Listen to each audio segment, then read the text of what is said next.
کہ کیا میں تمہاری رہنمائی کروں، ادلکم یعنی کہ کیا تمہیں میں بتاؤں اس کے بارے میں، من یکفلو جو اس کی کفالت کرے، کیونکہ اللہ رب العالمین نے یہ اس کی مشیت تھی کہ موسیٰ علیہ السلام کو جو بھی دودھ پلانے والی لاتے اس کا دودھ نہیں پیتے تھے وہ، تو اس کی بہن تابوت کے ساتھ ساتھ چل کے وہیں پہنچ گئی تھی، اس نے کہا کہ میں تمہیں ایک عورت کا بتاتی ہوں جو اس کو دودھ پلائے گی اور یہ پی لے گا۔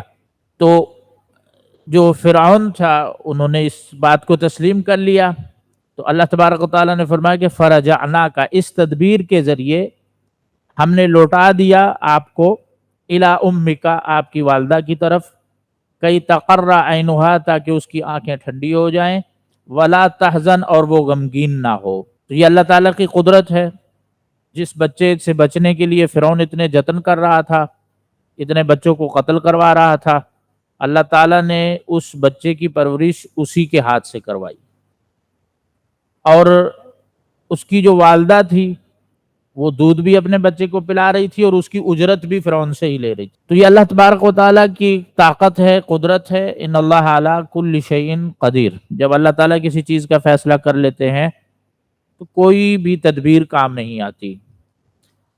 وَقَتَلْتَ نَفْسًا فَنَجَّيْنَاكَ مِنَ الْغَمِّ، آپ نے ایک جان قتل کی تھی، ایک شخص کو قتل کیا تھا، تو ہم نے آپ کو اس غم سے نجات دی، آپ کو وہاں سے نکالا۔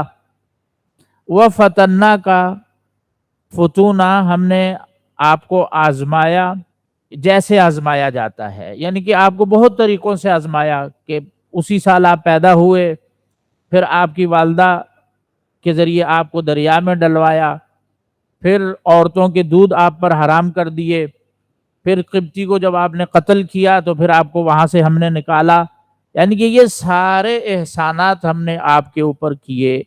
تو یہ مت سمجھنا کہ اب جب آپ فرعون کے روبرو جا رہے ہو تو وہاں ہم آپ کو چھوڑ دیں گے، وہاں ہم آپ کو اکیلا نہیں چھوڑیں گے۔ فَلَبِثْتَ سِنِينَ فِي أَهْلِ مَدْيَنَ، آپ کئی سال رہے مدین، اہل مدین میں۔ ثُمَّ جِئْتَ عَلَىٰ قَدْرٍ يَا مُوسَىٰ، پھر تقدیر الہی کے مطابق موسیٰ تو واپس آیا، یہ بھی ہم تجھے لے کر آئے، یعنی جب تقدیر کا وقت لکھا ہوا تھا کہ آپ کو نبوت ملنی ہے اس وقت ہم آپ کو واپس لے کے آئے۔ وَاصْطَنَعْتُكَ لِنَفْسِي، اور میں نے آپ پر سب سے بڑا احسان یہ کیا ہے کہ میں نے آپ کو اپنے لیے پسند کر لیا ہے، یعنی کہ آپ کو نبوت پر سرفراز کر کے میں نے اپنا خاص بندہ آپ کو بنا لیا ہے۔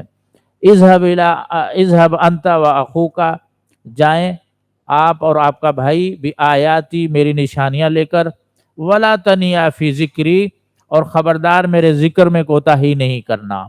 تو جو بھی دعوت اور تبلیغ کا اور لوگوں کو بلانے کا کام کرتا ہے تو اس کو کثرت سے اللہ تعالیٰ کا ذکر کرنا چاہیے، اس سے اللہ کی مدد آتی ہے۔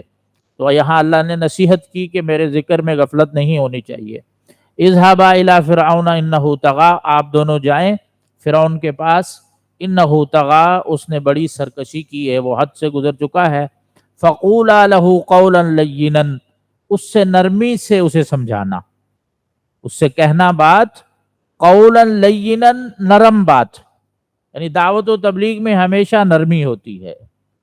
سختی اسلام میں صرف جہاد فی سبیل اللہ میں ہے، اس کے علاوہ کافر کو دعوت کے لیے بلانا ہے، کسی مسلمان کی رہنمائی کرنی ہے، اس میں نرمی ہے۔ اب فرعون سے بڑا کوئی کافر تو نہیں ہے، لیکن موسیٰ علیہ السلام کو یہ حکم ہو رہا ہے کہ اس سے جا کے نرمی سے بات کرنا۔ لعلہ یتذکر او یخشی، شاید وہ نصیحت پکڑ جائے یعنی سدھر جائے، او یخشی، یا ڈر جائے اللہ سے۔ قالا ربنا اننا نخاف ان یفرط علینا او ان یطغی، تو وہ دونوں کہنے لگے موسیٰ اور ہارون علیہما السلام، ربنا، اے ہمارے رب، اننا نخاف، ہم ڈرتے ہیں، ان یفرط، کہ وہ ہم پر کوئی زیادتی نہ کرے، ہمیں قتل کرا دے، ہمیں مارے، سزا نہ دے، او ان یطغی، یا اور سرکشی میں اور بڑھ جائے، لوگوں پر اور ظلم کرنے لگ جائے۔ قال لا تخافا، اللہ تعالیٰ نے فرمایا کہ نہیں، ڈرنا نہیں، اننی معکما، میں تمہارے ساتھ ہوں، اسمع و ارا، میں سنتا ہوں، سن بھی رہا ہوں اور دیکھ بھی رہا ہوں۔ اللہ کی معیت جو ہے دو طرح کی ہوتی ہے، ایک معیت عام ہوتی ہے جو ہر انسان کے ساتھ ہے، کہ اللہ تعالیٰ ہر مخلوق کے ساتھ ہے، اس کو دیکھ رہا ہے، اس کو اس نے احاطہ کیا ہوا ہے، اس کو سنتا ہے، اس کا علم ہے۔ یہ میت عام ہوتی ہے، اس میں کافر بھی آتے ہیں، فاجر بھی آتے ہیں، مومن بھی آتے ہیں۔ اور دوسری اللہ کی معیت ہوتی ہے خاص، جو صرف اہل ایمان کے ساتھ ہوتی ہے، انبیاء کے ساتھ ہوتی ہے۔ اور یہاں وہ خاص معیت کا ذکر ہو رہا ہے۔ جو خاص معیت ہوتی ہے اس میں اللہ کی نصرت، اللہ کی تائید، اللہ کی مدد، اللہ کی مکمل سپورٹ حاصل ہوتی ہے۔ فاجر لوگوں کی اللہ مدد نہیں کرتا، کافروں کی اللہ مدد نہیں کرتا۔ اللہ صرف اہل ایمان کی اور اپنے خاص بندوں کی خاص مدد کرتا ہے۔ تو فرمایا میں تمہارے ساتھ ہوں، سن رہا ہوں اور دیکھ رہا ہوں۔ فَأْتِيَاهُ، تم اس کے پاس جا کر کہنا، اس کے پاس جاؤ اور اسے کہنا فَقُولَا إِنَّا رَسُولَ رَبِّكَ، اس سے کہنا کہ ہم تمہارے پروردگار کی طرف سے پیغمبر بن کے آئے ہیں۔ فَأَرْسِلْ مَعَنَا بنی اسرائیل، بس آپ بھیج دیں ہمارے ساتھ بنی اسرائیل کو، یعنی کہ ہم اپنی قوم کو آزاد کرانا ہے ہم نے، تو آپ بنی اسرائیل کو ہمارے ساتھ بھیج دیں۔ وَلَا تُعَذِّبْهُمْ، انہیں سزائیں نہ دیں، عذاب نہ دیں۔ قَدْ جِئْنَاكَ بِآیَةٍ مِّن رَبِّكَ، ہم تمہارے پاس ایک نشانی لے کر آئے ہیں تمہارے رب کی طرف سے۔ وَالسَّلَامُ عَلَىٰ مَنِ اتَّبَعَ الْهُدَىٰ، اور امن ہے، سلامتی ہے اس کے لیے جس نے ہدایت کی پابندی کی، ہدایت کو اختیار کر لیا۔ اِنَّا قَدْ أُوحِيَ إِلَيْنَا، بے شک تحقیق ہماری طرف وحی کی گئی ہے، اللہ نے وحی کی ہے، أَنَّ الْعَذَابَ عَلَىٰ مَنْ كَذَّبَ وَتَوَلَّىٰ، کہ جو شخص بھی تکذیب کرے گا ہماری، جھٹلائے گا جو ہم لے کر آئے ہیں اس کو، اس سے روگردانی کرے گا تو اس پر عذاب مسلط ہوگا، یعنی اس کو عذاب کا سامنا کرنا پڑے گا۔ قال فمن ربکما یا موسیٰ، تو فرعون نے کہا کہ کیونکہ وہاں تو یہی مشہور تھا کہ فرعون ہی رب ہے، کہا فرعون نے کہ موسیٰ تم دونوں کا رب کون ہے؟ رب تو یہاں میں ہوں۔ قال ربنا الذی اعطى كل شیء خلقہ ثم ہدی، انہوں نے فرمایا ہمارا رب وہ ہے جس نے ہر چیز کو اس کی خاص شکل و صورت عطا کی ہے، یعنی انسانوں کو جو صورت مناسب تھی ان کو عطا کر دی، جو جانوروں کو صورت مناسب تھی وہ عطا کر دی۔ ہر کے چہرے بظاہر بناوٹ میں ایک جیسے ہیں لیکن دیکھنے میں ہر کوئی الگ الگ ہے، یہ اللہ کی قدرت ہے۔ تو انہوں نے اللہ کی ربوبیت کی نشانیاں بتانا شروع کی کہ ہمارا رب وہ ہے جس نے ہر چیز کو شکل و صورت عطا کی ہے۔ ثم ہدا، اور ان کو پھر طبعی ضروریات کی رہنمائی کر دی ہے، یعنی انہوں نے کھانا کیسے کھانا ہے، کٹھا کیسے کرنا ہے، رہنا کیسے ہے، اس سب کی رہنمائی اس نے پیدا کرنے کے بعد ہر مخلوق کو کر دی ہے۔ قال فما بال القرون الاولی، تو پھر فرعون نے اعتراض کیا، کہا اچھا بتاؤ ہمیں تو تم بلانے کے لیے آ گئے ہو، تو جو ہمارے سے پہلے مر گئے ہیں ان کا کیا بنے گا؟ یعنی اعتراض کے طور پر کہ ہمیں تو تم سمجھانے آ گئے ہو، جو بغیر سمجھے پہلے مر گئے ان کا کیا بنے گا؟ ما بال القرون الاولی، اچھا یہ بتاؤ کہ اگلے زمانے والے جو چلے گئے ہیں ان کا کیا حال ہونا ہے؟ قال علمها عند ربی، تو موسیٰ علیہ السلام نے کہا اس کا علم تو میرے رب کے پاس ہے، فی کتاب، کتاب میں اس نے لکھا ہوا ہے، لا یضل ربی ولا ینسیٰ، میرا رب کبھی غلطی نہیں کرتا، کبھی بھولتا نہیں ہے، اس نے ان سب کو شمار کیا ہوا ہے۔ الذی جعل لکم الارض مہدا، وہ ذات جس نے تمہارے لیے زمین کو فرش بنایا ہے، وسلک لکم فیہا سبلا، اور اس میں تمہارے چلنے کے لیے اس نے راستے بنائے ہیں، وانزل من السماء ماء، اور آسمان سے پانی برسایا ہے، فاخرج به ازواجا من نبات شتى، اور پھر اس برسات کے ذریعے، اس پانی کے ذریعے مختلف قسم کی پیداوار جوڑوں کی شکل میں اس نے اگائی ہے۔ کلوا ورعوا انعامکم، اس پیداوار سے تم خود بھی کھاؤ اور اپنے جانوروں کو بھی چراؤ۔ ان فی ذلک لآیات لأولی النہی، بے شک اس میں آیتیں ہیں، نشانیاں ہیں عقل مند لوگوں کے لیے۔ اولی النہی یعنی کہ جو عقل مند لوگ ہیں۔ منہا خلقناکم، ہم نے تمہیں اسی زمین اسی مٹی سے پیدا کیا ہے، وفیہا نعیدکم، پھر واپس تمہیں اسی میں لوٹائیں گے، یعنی قبریں بنے گی تمہاری، وَمِنْهَا نُخْرِجُكُمْ تَارَةً أُخْرَى، اور پھر اسی مٹی سے ہم تمہیں دوبارہ نکال کر کھڑا کریں گے، یعنی دوسری مرتبہ۔ وَلَقَدْ أَرَيْنَاهُ آيَاتِنَا كُلَّهَا فَكَذَّبَ وَأَبَى، اللہ تعالیٰ نے فرمایا کہ ہم نے اسے دکھائیں نشانیاں کلہا، ساری، یعنی کہ اللہ تبارک و تعالیٰ نے موسیٰ علیہ السلام کو جو دو معجزات عطا کیے تھے، ایک تو لاٹھی کا سانپ بن جانا، دوسرا ہاتھ کا سفید اور چمکدار ہو کر نکلنا، اس کے علاوہ فرعون کے اوپر طوفان بھیجا، مکڑی کا عذاب بھیجا، جوؤں کا عذاب بھیجا، مینڈکوں کا عذاب بھیجا، خون کا عذاب بھیجا، قحط سالی کا عذاب بھیجا، اور ثمرات جو پیداوار تھی اس کو کم کر کے اس کا عذاب بھیجا۔ 9 آیات، 9 عذاب اس پر مسلط کیے گئے۔ فَكَذَّبَ وَأَبَى، ان سب عذابوں کے بعد انہوں نے فَكَذَّبَ جھٹلایا، یعنی مانی نہیں بات، وَأَبَى اور انکار کر دیا۔ قَالَ أَجِئْتَنَا لِتُخْرِجَنَا مِنْ أَرْضِنَا بِسِحْرِكَ يَا مُوسَى، تو کہنے لگے، فرعون کہنے لگا، اجئتنا، کیا آپ اس لیے آئے ہیں، لتخرجنا من ارضنا بسحرک یا موسیٰ، تاکہ آپ اپنے جادو کے ذریعے ہمیں ہمارے ملک سے نکال دیں، ہمیں ملک بدر کر دیں، آپ یہاں قبضہ کرنا چاہتے ہیں، حکومت لینا چاہ رہے ہیں، یہ جادو دکھائیں، کرشمے دکھائیں ہمیں، اور آپ ہمیں یہاں سے بھگا دیں اور ہماری حکومت پہ، ہماری سلطنتوں پہ قبضہ کر لیں، اس لیے آئے ہیں آپ۔ فَلَنَأْتِيَنَّكَ بِسِحْرٍ مِثْلِي، اب ہم تمہارا مقابلہ کریں گے، اچھا ہم بھی تمہارے مقابلے میں بسحر مثلی، اس جیسا جادو لے کر آئیں گے۔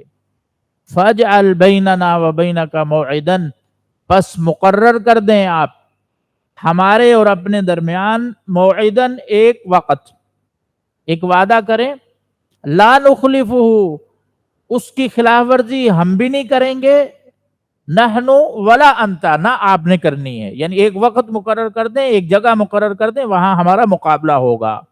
مکان لا نخلف نحن ولا انت مکانا سوا، یعنی کہ ایسا میدان جو صاف ستھرا ہو، ہر بندہ وہاں اس کو نظر آ رہا ہو مقابلہ جو ہمارا ہو رہا ہے، یا ایسی جگہ کا انتخاب کر دیں جہاں ہر بندہ پہنچ سکے۔ قال موعدکم یوم الزینہ، تو موسیٰ نے جواب دیا کہ ہمارا جو مقابلے کا دن ہے نا، وہ جشن کا دن ہے، یعنی کہ ان کے ہاں عید کا دن جس طرح ہمارے ہاں ہوتا ہے، اس طرح ایک خاص دن ان کا تھا جہاں وہ جشن منایا کرتے تھے۔ تو موسیٰ علیہ السلام نے کہا وہ جو جشن کا دن ہے، زینت کا دن ہے، وہ ہمارا موعد ہے، وہ ہمارا وقت ہے، اس دن ہم نے مقابلہ کرنا ہے۔ وَأَن يُحْشَرَ النَّاسُ ضُحًى، اور لوگ بھی دن چڑھے صبح صبح ہی سارے وہاں جمع ہو جائیں۔ فَتَوَلَّى فِرْعَوْنُ، پس فرعون لوٹ گیا یہ وعدہ طے کر کے، فَجَمَعَ كَيْدَهُ، پھر اس نے اپنے ہتھ کنڈے جو ہے جمع کیے، اپنے جادوگروں کو جمع کیا، لوگوں کو اکٹھا کیا، ثُمَّ أَتَى، یعنی کہ اپنی قید، اپنی چال کو جمع کر کے، ثُمَّ أَتَى، پھر لوٹ کر آیا اس دن جو مقرر تھا۔ قال لهم موسیٰ، وہاں بھی موسیٰ علیہ السلام نے مقابلہ شروع ہونے سے پہلے یہی بات کی، وَيْلَكُمْ، خرابی ہے تمہاری، تباہی ہے تمہاری، تم غرق ہو جاؤ گے، عذاب میں مبتلا ہو جاؤ گے، لا تفتروا علی اللہ کذبا، اللہ پر تم جھوٹ نہ باندھو، فیسحتکم بعذاب، وہ تمہیں اپنے عذاب سے ملیا میٹ کر دے گا، صاف کر دے گا، ہلاک کر دے گا، اللہ سے مقابلہ نہ کرو۔ وقد خاب من افترا، وہ شخص کبھی بھی کامیاب نہیں ہوتا، وہ نامراد ہی ہوتا ہے جو اللہ پر جھوٹ باندھتا ہے۔ تو موسیٰ علیہ السلام نے مقابلے کے آغاز سے پہلے ان کو سمجھایا کہ ایسا نہ کرو، یہ میرے ساتھ تمہارا مقابلہ نہیں ہے، تم اللہ کے ساتھ مقابلہ کر رہے ہو، میں اللہ کی آیات لے کر آیا ہوں، اللہ کی وحی لے کر آیا ہوں، تمہیں اس کی طرف بلا رہا ہوں، میں کوئی اپنی چودراہٹ جمانے کے لیے نہیں آیا، میں اپنی طرف نہیں بلا رہا، اللہ کی طرف بلا رہا ہوں۔ تو جب تم مجھ سے مقابلہ کرو گے تو سمجھو کہ تم اللہ سے مقابلہ کر رہے، اللہ کی آیات سے مقابلہ کر رہے ہو، فَيُسْحِتَكُمْ بِعَذَابٍ، وہ ہلاک کر دے گا تمہیں عذاب دے کر۔ اور جو شخص بھی جھوٹ باندھتا ہے وہ ہمیشہ ذلیل ہوتا ہے، رسوا ہوتا ہے۔ تو اس کے بعد جو ہے آگے اس کی مقابلے کی تفصیل ہے جو موسیٰ علیہ السلام اور فرعون کے درمیان ہوا، یہی جادوگری کا۔ تو اس کی انشاءاللہ ہم کل کی کلاس میں مزید تفصیل بیان کریں گے اللہ کی توفیق سے۔ سبحانک اللہم و بحمدک، اشہد ان لا الہ الا انت، استغفرک و اتوب الیک۔ اللہ تعالیٰ نے قرآن میں فرمایا کل حزب بما لدیہم فرحون، جس جماعت کے پاس جو بھی عقیدہ ہے اسی پر وہ خوش ہے۔ تو اہل فرعون بھی اس پر خوش تھے جس عقیدے پر وہ قائم تھے۔ ولا تطغوا، حد سے نہ گزرو، یعنی حلال کو چھوڑ کے حرام کا انتخاب نہ کرو، اور جو رزق تمہیں دیا ہے اللہ کی نعمتیں ملی ہیں ان کی ناشکری نہ کرو۔ تو انبیاء پر اگر کوئی جادو ہو بھی جائے تو وہ ان کی رسالت کے باب میں کوئی اثر نہیں کرتا، یعنی یہ نہیں ہو سکتا کہ جادو کے زیر اثر نبی کوئی ایسی بات کہہ دے جو وحی کے ذریعے نہیں آئی۔